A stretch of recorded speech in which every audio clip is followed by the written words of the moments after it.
Hello everyone, Shrimati मोहरी देवी Tapadia girls college के इस यूट्यूब चैनल में आप सभी का बहुत बहुत स्वागत है। आज हम वित्तीय जो उत्तोलक थे उनके बारे में कुछ और डिस्कस करेंगे। लास्ट वीडियो में आपने इसके अर्थ, जो बेसिक इसका अर्थ है, इसके बारे में जाना था और इसकी जो फीचर्स वगैरह ये देखी थी। आज हम जो इसका जो बचा हुआ पार्ट्स है, जिसमें मैं जो मुख्य रूप से न्यूमेरिकल्स आते हैं इसके, उसके बारे में बात करेंगे, डिस्कस करेंगे। तो सबसे पहले जो वित्तीय उत्तोलक की गणना कैसे करते हैं, वित्तीय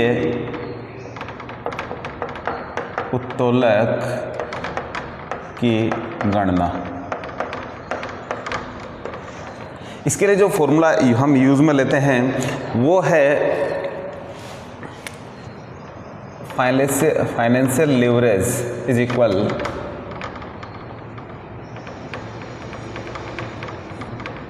ऑपरेटिंग प्रॉफिट और दूसरा बोलते EBIT।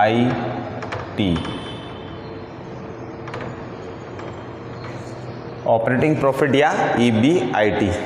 EBIT का मतलब होता है earning before interest, preferred share dividend and tax upon EBT।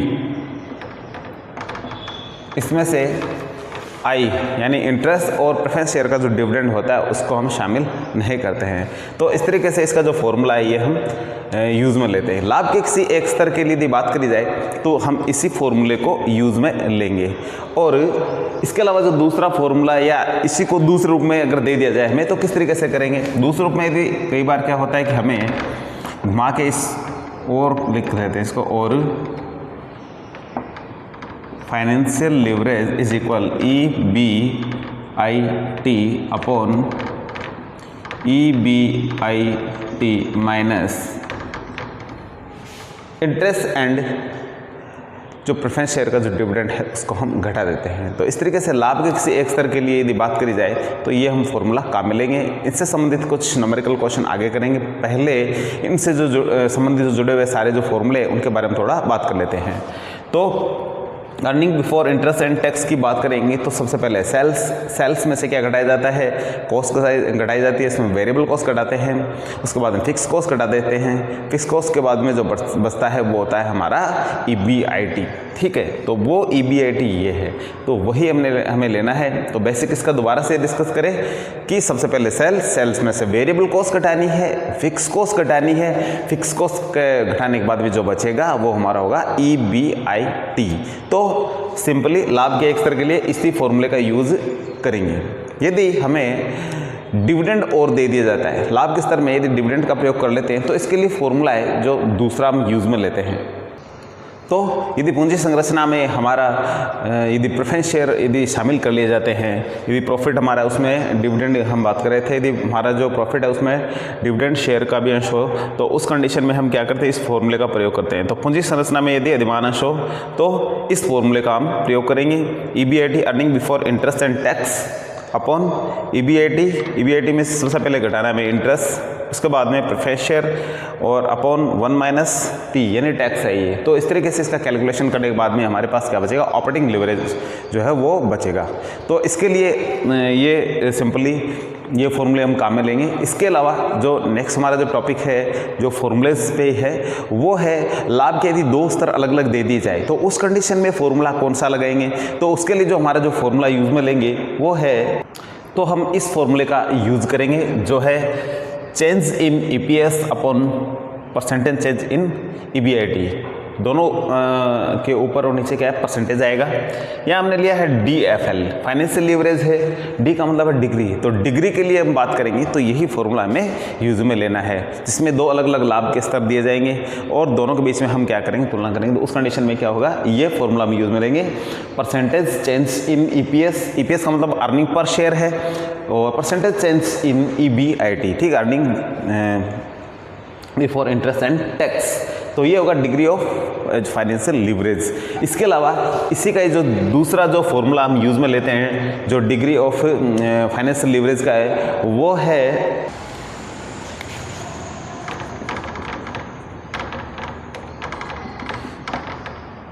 percentage change in EBIT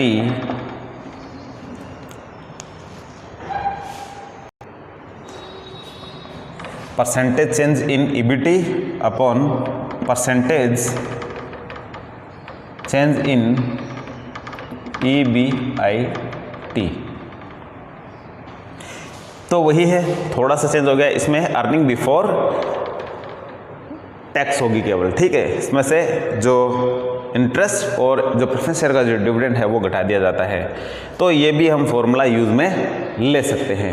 इसके अलावा हम बात करें तो EPS की बात करी जाए तो अर्निंग पर शेयर है। EPS किस तरीके से निकालेंगे हम, उसके लिए फॉर्मूला हमें ये यूज़ में लेना है, EBIT माइनस इंटरेस्ट, फिर ये इसे मल्टीप्लाई करना है 1 माइनस टैक्स जो भी होगा, इसमें से ये घटाएंगे, फिर इसमें से एक में से जो भी टैक्स रेट दे रखी होगी उसको घटाएंगे, फिर इससे मल्टीप्लाई कर देंगे, जो इस पूरे में जो भी बचेगा उसमें से प्रेफरेंस शेयर डिविडेंड है जो भी उसका पार्ट्स होगा वो हम घटा देंगे।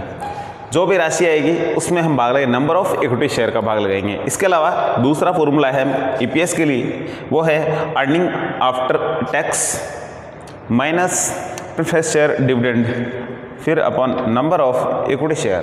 तो इस तरीके से ये फॉर्मूला हम क्या लेते हैं, यूज़ में लेते हैं। तो ये है EPS के लिए। अब हम कुछ न्यूमेरिकल क्वेश्चंस करते हैं इन पे, जिसे आप देख के समझ पाओगे कि ये किस तरीके से इन फॉर्मूलों को हम यूज़ में लेते हैं।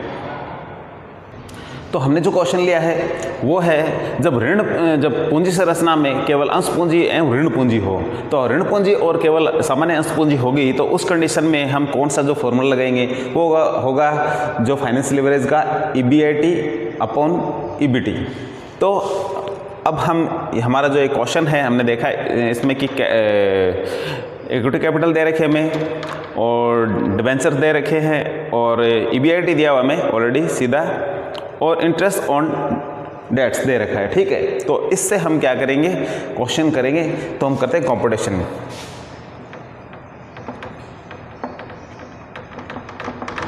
Computation of financial leverage. तो इस कंप्यूटेशन में सबसे पहले हमें इसका फॉर्मेट बना लेते हैं, सेम ऐसे बनाना है। पर्टिकुलर्स यहाँ लिखेंगे फाइनेंशियल प्लान,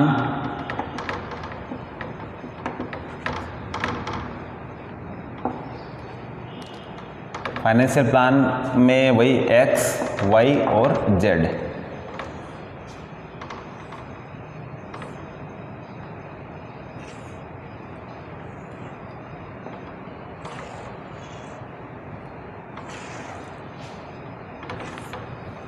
सबसे पहले हमें क्या लिखना है, हमें जो यहाँ फॉर्मूला लगाना है फाइनेंशियल लीवरेज का, सबसे पहला फॉर्मूला है वो है EBIT upon EBT।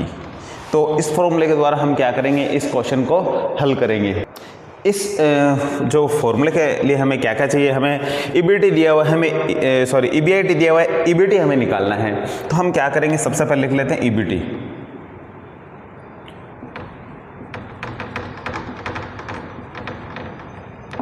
Operating profit या इसको बोलते हैं EBI और T। EBIT दिया हुआ है 8,000, तीनों ही प्लान में 8,000 के रूप में EBIT दिया हुआ है। अब इसमें से क्या घटाना है, हमें इंटरेस्ट घटाना है, लेस इंटरेस्ट ऑन डेट्स, ये है 10%। तो 10% डेट्स का जब दे रखा है ये 30,000, 50,000 और 20,000 है। इनका 10% इसका 10% होता है 3,000, इसका 10% होता है 5,000 और इसका 10% होता है 2,000। तो हम इनके जो 10% जो दिया हुआ है वो इंटरेस्ट घटा देते हैं। इसका हमने देखा कि 3,000 है, इसका 5,000 है, इसका 2,000 है। तो हमारी जो EBT की राशि है वो आ जाएगी EBT, अर्निंग बिफोर टैक्स। तो ये आ गया है 5,000, ये आ गया है 3,000, ये आ गया है 6,000। अब हम यदि बात करें कि हमारा जो फॉर्मूला लगाना है तो वो किस तरीके से लगाना है, तो हम फॉर्मूले को यहाँ लिख लेते हैं।